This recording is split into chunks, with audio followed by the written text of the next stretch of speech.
Hi guys, shoutout sa mga syakala dyan, sa mga nandito sa KSA na mga DH. Alam nyo, mandatory na pala talaga yung pagpapadala ng sahod through bank account.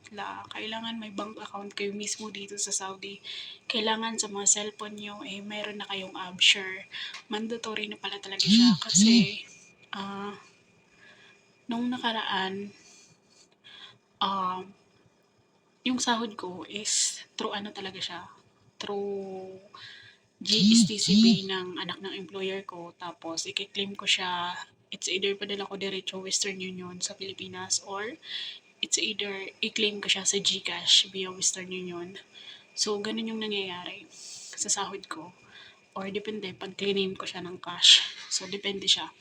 Ngayon, kinausap ako nung kasama ko doon sa kabilang bahay. Tapos sabi niya, tinanong daw siya or kinausap siya ng employer namin. Kasi isa yung employer namin pero ako dito sa mama nila nag-work. Na kailangan daw is magkaroon siya ng STC Pay or bank account dito. So, kinausap siya, tapos pinakitaan siya ng may screenshot na sinend, which is nakarating siya in Tagalog. Pero siguro alam niya, sa Arabic, meron siguro din siyang copy. Tapos ngayon, so last week, may mga 2 weeks na nakalipas. Ngayon, pumunta dito yung ah, nagpapasahod sa akin. Tapos tinatanong niya ako if I have AppShare sa cellphone ko. Sabi ko wala eh. Sabi ko dati sa employer ko may AppShare ako kasi kinuhanan nila ako ng bank account. Sabi ko. Sabi niya, so may bank account ka before? Sabi ko, dati sa employer ko. Sabi ko. Pero dito, sabi ko wala. Sabi niya, paano nung umuwi ka? Anong nangyari? Sabi ko, may binigay kasi yung employer ko, yung kapatid nga niya, na na absure siya, pero naka-xerox copy siya, sabi ko. So sabi ko, baka sa kanya meron ako, pero sa cellphone ko, with me, sabi ko wala. Tapos sabi niya, kailangan natin ayusin kasi yun nga may bagong rules daw dito na pinapatupad. So mandatory talaga siya guys. So kayo, kung yung mga amo nyo, wala pa rin ginagawang action, remind nyo or tanungin nyo kung alam niya na nila yung isyong ganun or hindi pa. So may mga screenshot naman ngayon na in-upload sa social media. Mag-follow kayo dun sa mga pages ng Polo or OWA, DMW ba yun? Mag-follow kayo, may mga social media account sila. Tapos tingnan nyo din, screenshot nyo yung may Arabic at Tagalog. Tapos send nyo sa WhatsApp ng mga employer nyo para malaman nila. Then sabihin nyo na, yun nga, mandatory na siya. Mandatory talaga siya.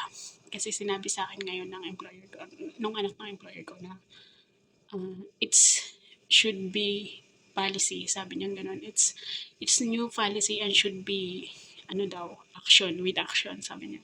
So, mandatory. Sabi niya mandatory. So, kailangan daw namin gawa ng paraan kasi yung nagpapasahod sa akin is hindi naman yun talaga yung nasa kontrata kong employer ko. Kahit nung nag-renew ako ng kontrata, yung nasa damam pa rin yung real employer ko na kapatid niya. So, sila yung kailangan asikaso sa AppShare ko.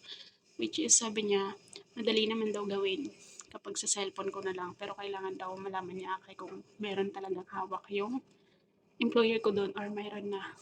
Sabi niya. Kasi tinatanong niya ako kung nagbasma. Basma is yung term mark. Sabi niya, hindi ka ba nagbasma?